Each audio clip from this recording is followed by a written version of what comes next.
Om Jnanatimirandhasya Jnananjana Shalaka Chakshurunmilitam Yena Tasmai Shri Gurave Namaha. One of the questions of Parikshit Maharaj to all the sages present on the banks of the Ganga was, what is the duty of every human being, and especially of one who is about to die?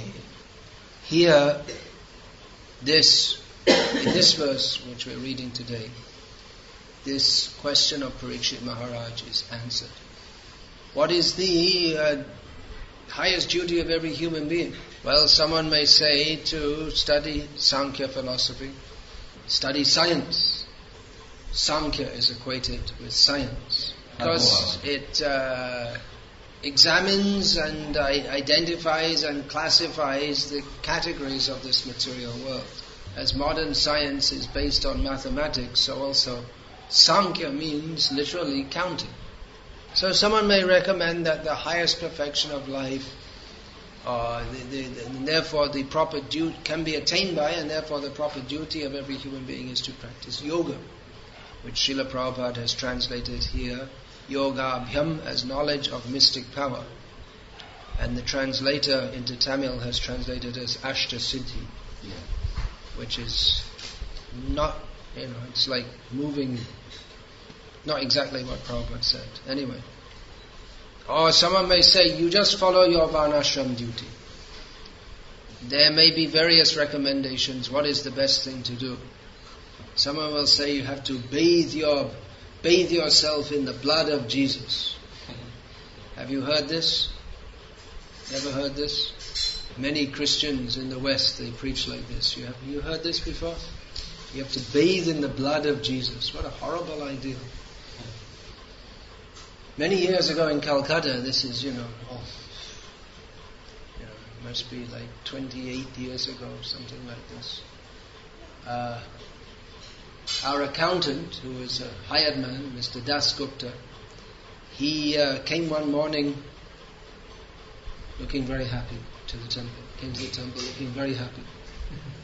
And he said, I just went to the Ganga Sagar Mela.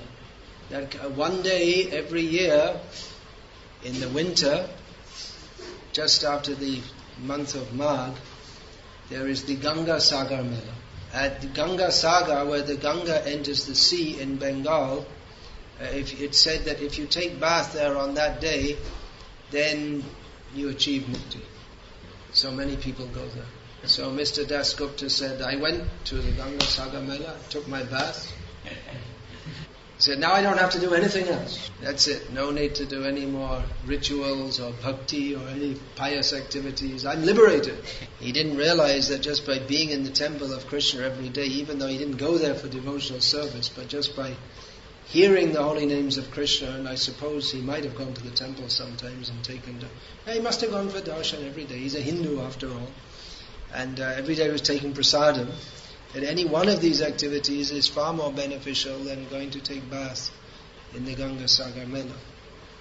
That's why I'm making fun a little bit of our Shama Chandra, the moon has set. Where is the moon gone to? He went to Muktinath, but he got a broken foot.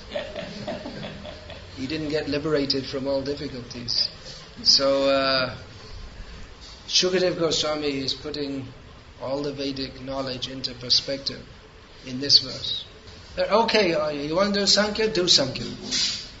If you want to do yoga, you do yoga. If you want to assiduously follow varnashram duties, you can also do that. But whether or not it is successful will be tested at the time of death. Srila Prabhupada sometimes used to quote a saying in Bengali that Sadhan kara, bhajan kara, marte jante hoy. That all the activities of sadhana and bhajan, all the practices we do, we'll see at the time of death what happens. Once one of our devotees, he was asked, who is sincere? Here he is, came back from Mukti. Who is sincere? So he said, at the time of death we shall see. Now, indirectly, it's saying that Shukadeva Goswami is saying that at the time of death one has to remember Narayana. So indirectly he's saying these other processes, they're not very good. Not very good. Because by Sankhya you're saying, well, this is this, and this is that, and something is something else.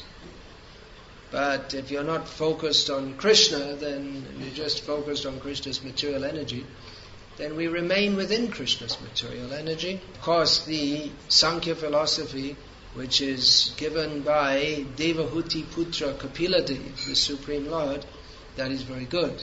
That is the background of Bhakti. But Sankhya, in and of itself, simply counting, this doesn't give us Krishna. It can be very fascinating. People, mathematicians, they become fascinated by mathematics. It's if you get into it, it can be very interesting. Just like, for instance, I won't tell that. That's a bit. I was going to talk something about mathematics, but that's a bit of a deviation, so I won't.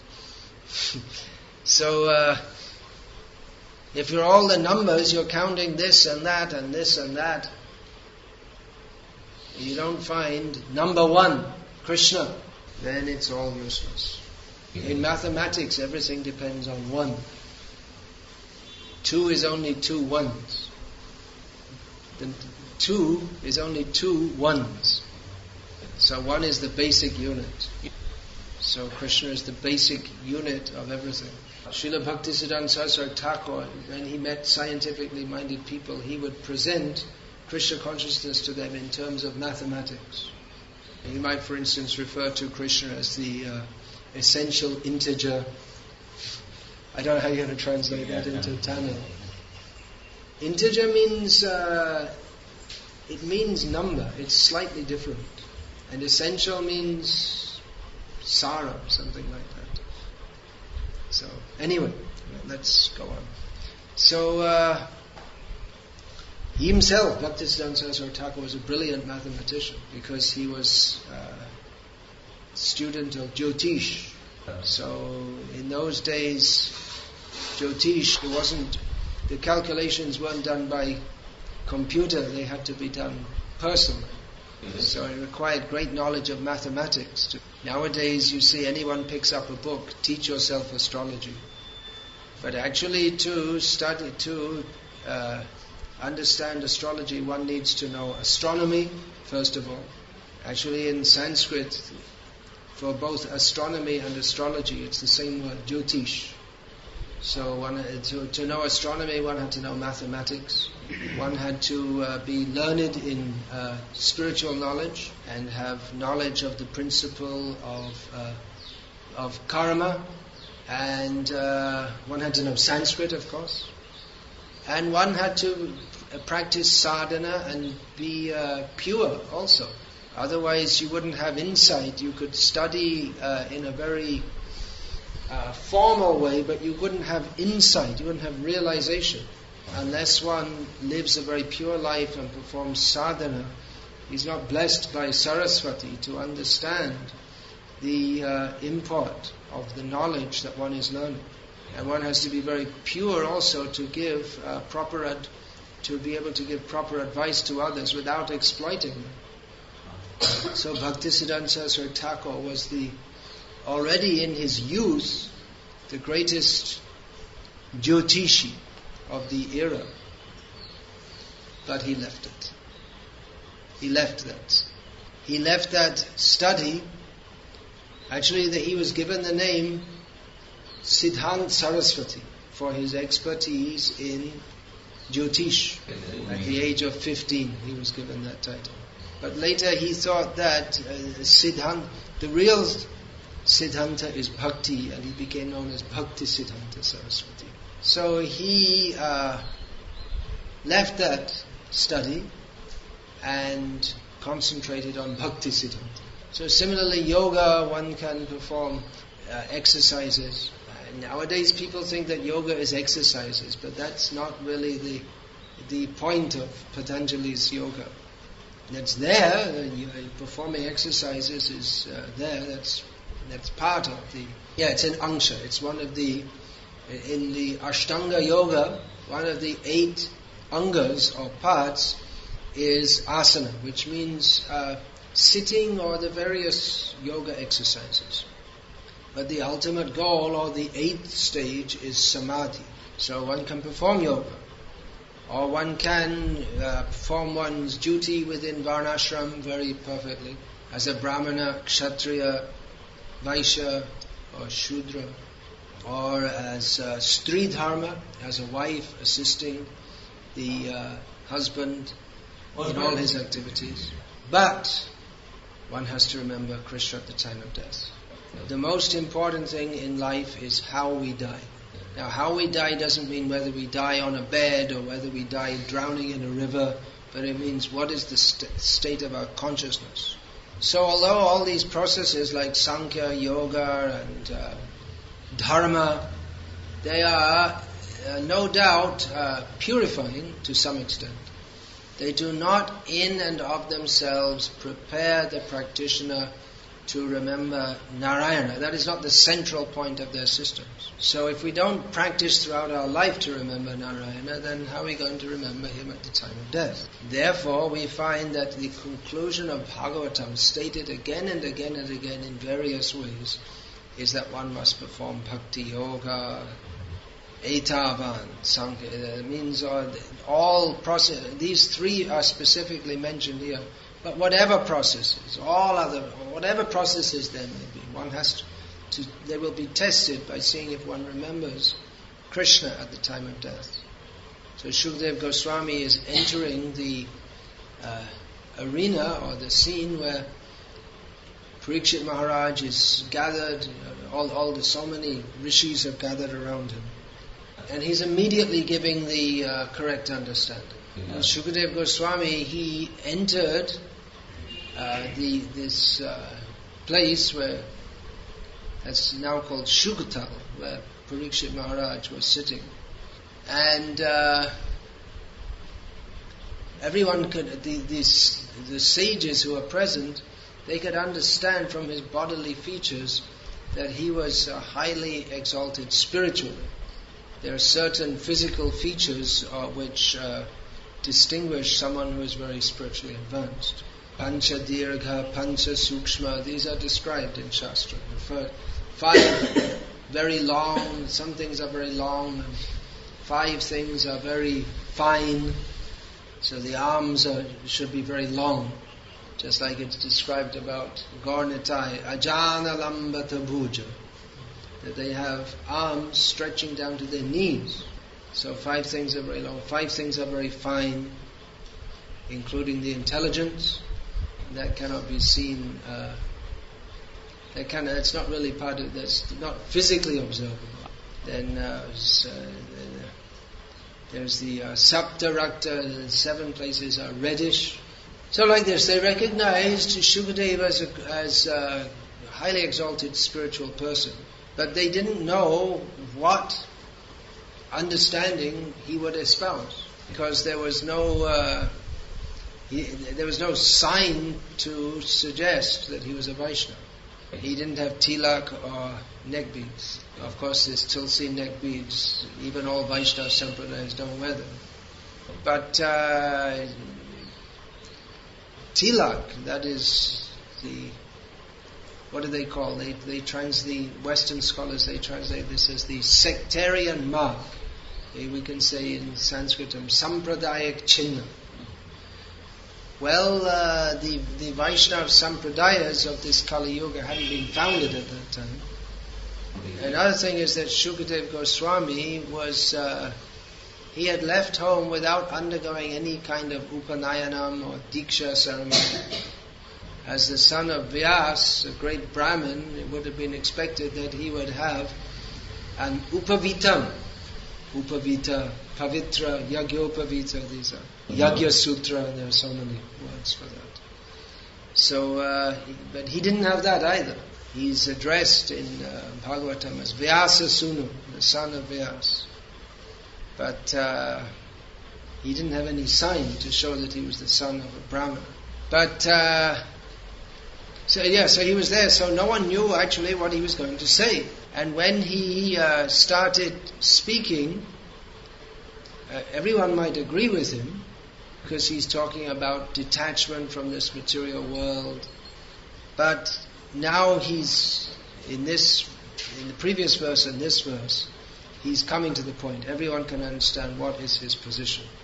He is making it very clear that he is a Vaishnava, and that the purpose of life, he's going to inform Parikshit Maharaj that the highest duty of every person, and especially of one on the verge of death, is to remember Narayana. Parikshit Maharaj's question, what is the duty of everyone, especially at the time of death? So these two they're brought together in this answer, in this verse of Shukadeva Goswami. That in one sense it doesn't matter what you do during life as long as you remember Narayana at the time of death. But of course it does matter what we do during life, because if we don't cultivate remembrance of Narayana, then we won't be able to remember him at the time of death. So Shukadeva Goswami will elaborate on this further. And in various ways throughout the Bhagavatam, he will explain how all these other processes are incomplete and only bhakti is complete. So stay tuned in. Remain with us. We've got we've got another 11 cantos ahead here. There's a lot to be heard and read and understood. And it's all for the highest benefit of every person. It's Vedyam Vastavam Atra Vastu Shivadam Tapatrayon Mulanam. These words, and in the beginning of Bhagavatam, Srila Prabhupada translated in a particular way. He said that the highest, he translated this as the highest truth is reality distinguished from illusion for the welfare of all. It uproots the threefold miseries. So, what is the highest truth? There was a philosophy that was expounded by, I think it was, who was that? John Stuart Mill, a famous English philosopher who was in, I believe, the 17th century. Anyway, that philosophy is called utilitarianism, which utilitarianism means that which is practical. Although there are other schools of philosophy called pragmatism. Anyway, that came much later. But anyway, the motto of utilitarianism is that how can we distinguish what is good? What is the meaning of good? And he defined good as that actions which contribute to they bring about, or they're likely to effect the happiness of the greatest number of people. So it's quite a good idea, isn't it? It sounds pretty good. But due to not proper understanding of what is beneficial for everyone, then they might, for instance, think, well, it's very good to have good slaughterhouses because then it's good for everyone. But they don't realize that that's sinful. It's not good for the animals.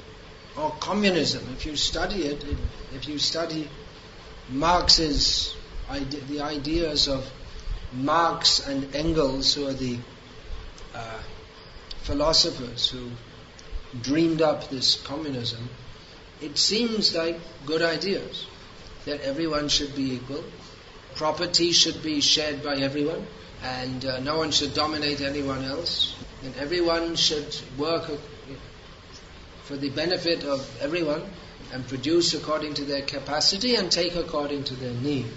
So it seems like a very good idea. Srila Prabhupada often spoke of spiritual community because the ideas of Marx and Engels don't take into account that there are differences between people.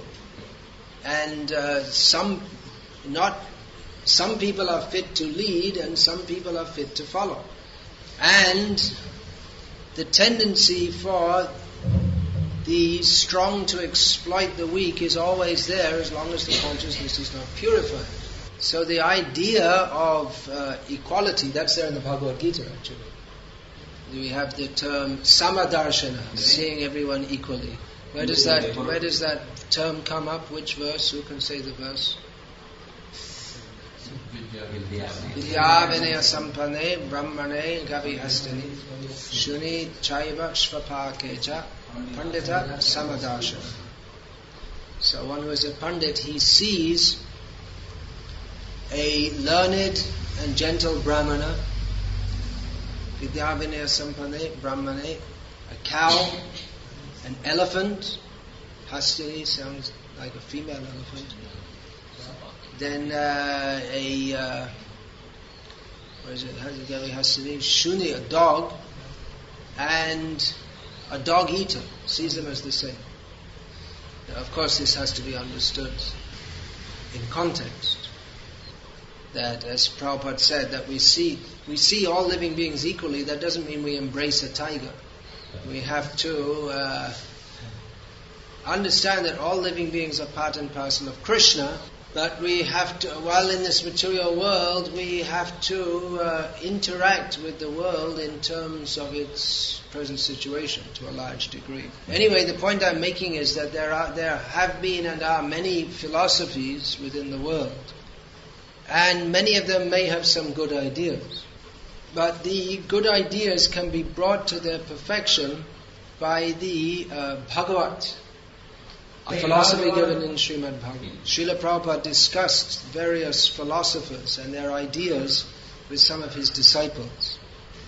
He found the defects in various philosophies, and he found the good points and explained the good points and brought them to perfection.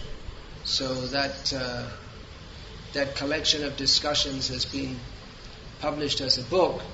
What's it called in English? Beyond Doubt and Illusion, something like that. Yeah, now they say it. Before it's called Vedic Dialecticism. Spiritual Dialecticism, something like that. Anyway, the point is that Shukadeva Goswami gives perfect philosophy in Srimad Bhagavatam. And by studying Srimad Bhagavatam, we can meet anyone and speak with them. And understand, even without studying all different philosophies, we can defeat them on the basis of the knowledge of Bhagavatam, or bring them to their highest perfection. Hare Krishna. Any question about this, please? Has this got anything to do with the class? Any question about the topics that have been discussed? Prabhupada often he wouldn't take the question unless it was related to the class. And this is another question. Why don't you give one question at a time? How is it that Krishna easily gives moksha or mukti? Well, why not? People want it, he can give it. Mukti dadati karhichit nasva bhakti yogam. But he gives moksha more easily, but the bhakti he doesn't give very easily. One requires more qualification for bhakti. Because by bhakti one can control Krishna. If you're fully in Maya, or if you're just in impersonal liberation, you're still away from Krishna. So Krishna makes someone Indra, he makes someone an ant, and he can give someone moksha also. But bhakti he doesn't give very easily. So what was the second thing? Yeah, say that. Moksha means if they're aiming for Parampadam, that's what they say. They want to go to Vaikuntha. So if they follow the system, and then they may be blessed by Bhagavan to attain that. You say ritual, but everything we do in Krishna, what we're doing could also be called ritual. It's just a different kind of ritual. So it's ultimately you see that it comes down to the point. Yayata mang prapadyante tangs tathaiva bhajamiham. We get what we want by the mercy of Krishna. If we want to remain in the material world, Krishna will allow it. If we want moksha, Krishna will allow that. If we want to dance with Krishna, Krishna will allow it. But that we have to really want it. That means if we want to dance with Krishna, we have to give up the desire to dance with Maya. So if we desire, if we have the feeling that I want to go to Vaikuntha to serve the Lord there, and we perform the required activities to do so,